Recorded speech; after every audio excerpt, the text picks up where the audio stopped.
Hey, hello, everyone, and welcome again to another episode of Success with Cess.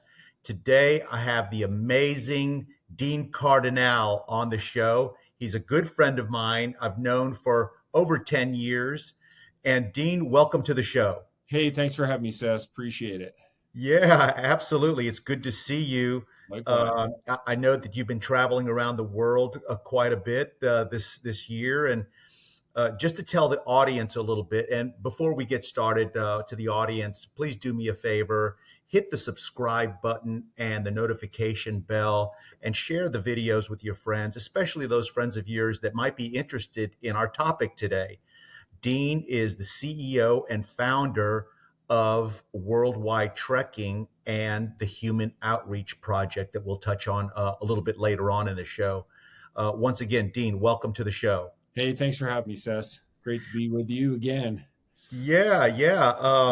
For the audience, Laura and I met Dean back in 2010. We just signed up for a trip to summit Mount Kilimanjaro, having the crazy idea that we could do that trip, and Dean and his crew at Worldwide Trekking made it happen. Dean, tell us a little bit about, first off, one of the trips that you really started with Worldwide Trekking was that Mount Kilimanjaro hike. Yeah, the Kilimanjaro was in our first year. We had started our business with Everest Base Camp treks and Kilimanjaro and safaris.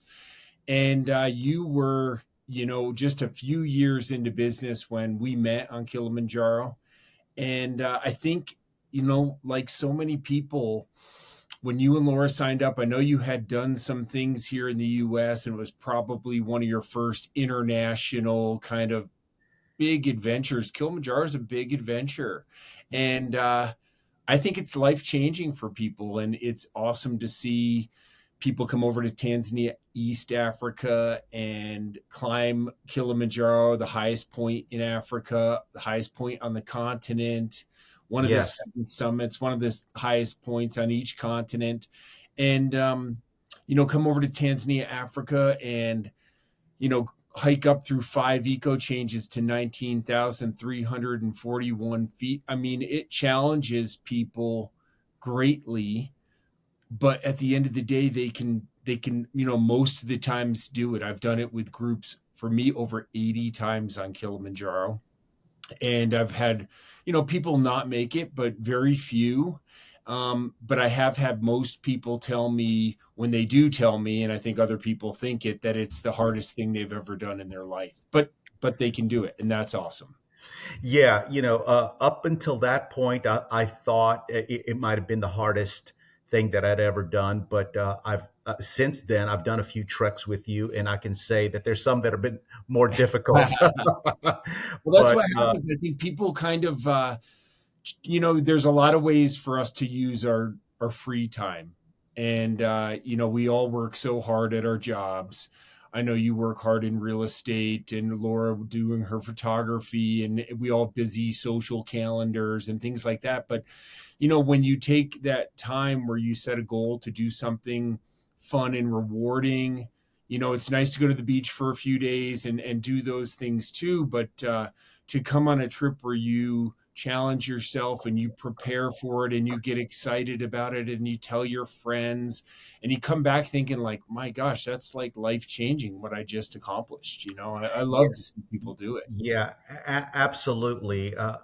Mentally, I felt like I could make the summit, but I remember specifically on that summit night, and out there, guys and gals out there in the audience, Dean and his crew are so thoughtful and conscientious about the process because climbing from literally the gates of the Machami Trail at 5,000 feet, and then summiting Mount Kilimanjaro a week later at over 19,000 feet is a phenomenal accomplishment.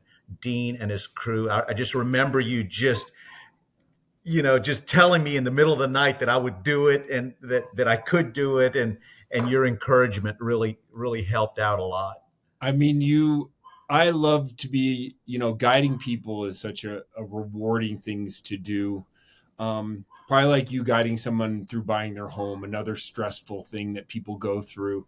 For me, guiding people in an unfamiliar place, they're probably professionals and very good at what they do wherever they live. But to push people, I always think of guiding as the art of pushing someone further than they think they can go, but not further than what they're capable of doing, Right. and really Right. pulling that out of people and really, showing them that with good guidance, with, the thoughtful breaks and good meals and tents and camps that are comfortable, with all these things that we provide, they just have to kind of listen to the briefing in the evening before dinner, know what to expect the next day, and kind of get in the zone, and Right. you help them along the way. It's fantastic. Yeah, absolutely right. And the positivity from the other guests really makes it a lot of fun. And so that Mount Kilimanjaro experience was awesome. That led us to go to the Inca Trail. I think that was the next trip that we went with you, and hiking in the Andes Mountains and ending up in Machu Picchu. The We've done the sailing trip with you. We've also done the Mount Everest Base Camp trek, which is where you are headed next.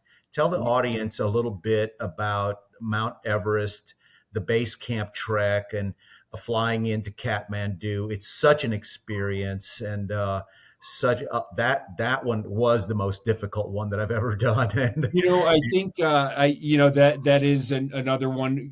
We have on all of our trips, they have a rating system: strenuous, moderate, whatever it might be. Kilimanjaro's rated strenuous, Everest Base Camp's rated strenuous. I think like today when we're talking, I'm in my gear room preparing for that trip, and it starts with preparation. I'm kind of making videos on the types of boots we want to wear, the other types of shoes we want to bring, all of our layers. And it starts with preparation. So we send people a gear list, so you show up with just the things you need. And then, on Thursday, I'll fly over to Kathmandu, Nepal. It's a long flight. I'll go through Dubai, head into Kathmandu. We spend the first couple days in Kathmandu. I'm meeting 14 people for our first trip. I'll do 3 of them in a row this fall. And my first group's 14. That afternoon, when they arrive, we do a little walking tour of one of the cultural sites, Durbar Square. Then the next morning after breakfast, we do a briefing on, again, what to expect and safety on the trip, give everybody the outline of what we're doing, to pull this off.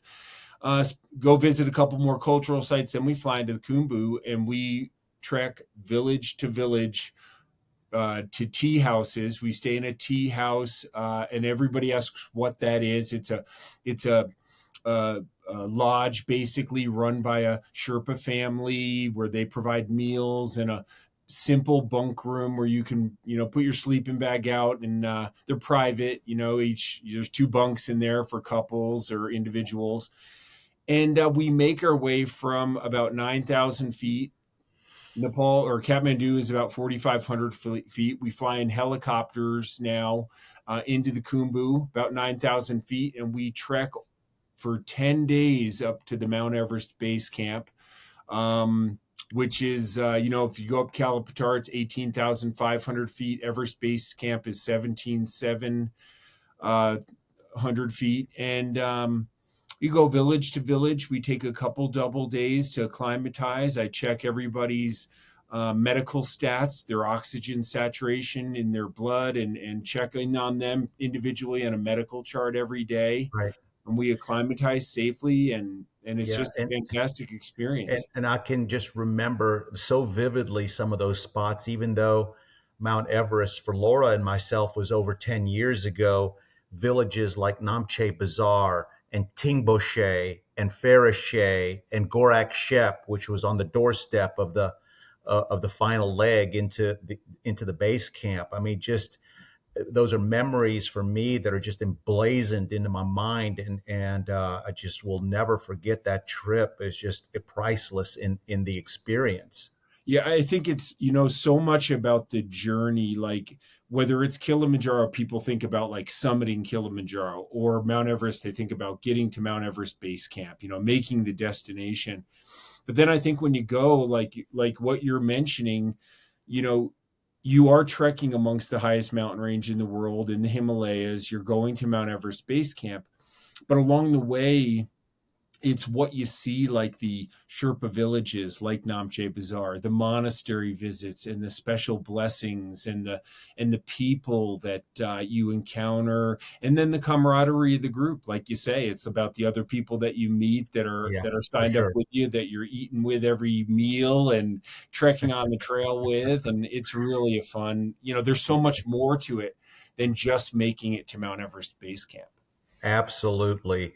And so, recap for the audience briefly on some of the other trips, like the Southern Utah, the Yeah. Iceland, So we are basically a Alps. yeah, so we are basically an adventure travel company. We fall in the more luxury category, because we are doing adventures. So they're all rated. So moderate rated trips are trips that, we hike 5+ miles a day, but a lot of times hotel based. Like I just got back from the European Alps, our Matterhorn to the Mont Blanc. It's 9 days. We trek through Switzerland, Italy, and France. We stay in beautiful hotels in Zermatt, Switzerland, and Aosta and Courmayeur, Italy, and Chamonix, France. So they're really great, fun, lift assisted hikes each day. I also Amazing. just got back from, I was in Europe all summer, so I did 4 trips in the Alps, in our Matterhorn to the Mont Blanc, and I did 2 trips in the Italian Dolomites. Similar hotel based hikes each day, lift assisted. Having lunches at beautiful mountain refugios, and then coming back down on the lift to cool villages to look around in. We also do Iceland, Machu Picchu, like you mentioned, Patagonia, and then for some of the more easy active trips would be like our European, or excuse me, our sailing trip in the British Virgin Islands. I usually do those in February and March. I'm a certified U.S. sailing captain, so I take groups for 7 days. We get 50-foot sailboat and go island to island through the Caribbean. Hitting Willie T's. Yeah, hitting Willie T's and all the hot spots. And we also do safaris in Tanzania, Africa. East Yes. Africa is home to the Serengeti and the Ngoro Crater, and really great trips, I guess. Easy active. Here we're based in Salt Lake City, Utah, so we do visit our national parks. Utah's home to 5 amazing national parks: Zion, Bryce, Capitol Reef, Arches, and Canyonlands are all The Mighty here. Five. The Mighty Five national parks. We can also go to the Grand Canyon. We have that commercial permit as well. I think there, like I was mentioning in Everest Base Camp, you see all those destinations that you expect. What I think people don't realize that we have here in Southern Utah is this amazing pioneer history, and this amazing Native American rock art, and archaeological sites, and dinosaur tracks, and all these other things that we combine each day with visiting some of our most premier national parks, and doing the great hikes in those parks. And with a guided experience in a national park, you can avoid the most popular trails that everybody goes to, that they look online and find, and it's crowded, and go to places that are a little more obscure, and you're going to be enjoying the desert like the desert should be, a little less crowded. So yeah, we have a 15 passenger Sprinter van, and again, stay in hotels each night. We pack picnic lunches each day, and do a couple camp cookouts, in picnic areas near our hotels, and a bunch of meals in restaurants as well. So Right. Before we end, please tell the audience what the best way to get in touch with you, and how to contact you to find more information about the particular trips that they might be interested in. yeah, some of the good things to do are visit our website at www.trek, that's www.trek.com. And on there, you can direct message if you want, or just contact us through the website, or we're in the office Monday through Friday, 9 to 5. Another good way to look at things, if you're interested, is visiting our YouTube channel. Just go to the search bar and type in Worldwide Trekking. We have over 500 videos online, everything from gear to the day to day on a trip to a lot of questions answered. But those are good ways. But we are in the office. Give us a call. We love to touch base. And then I do a lot of Zoom calls as well with people to connect Yeah. and answer. Yeah, I definitely like those video updates when you're out somewhere on a trip and where's Dean today, and you're updating us of where you are and what your guests are experiencing. Once again, folks, thank you for joining us. Today our guest was Dean Cardinale of Worldwide Trekking. Please remember to subscribe and hit that notification bell, and join us once again for the next episode of Success with Cess. Dean, thank you for being on the show, and we'll see you soon. All right. Okay. Bye bye.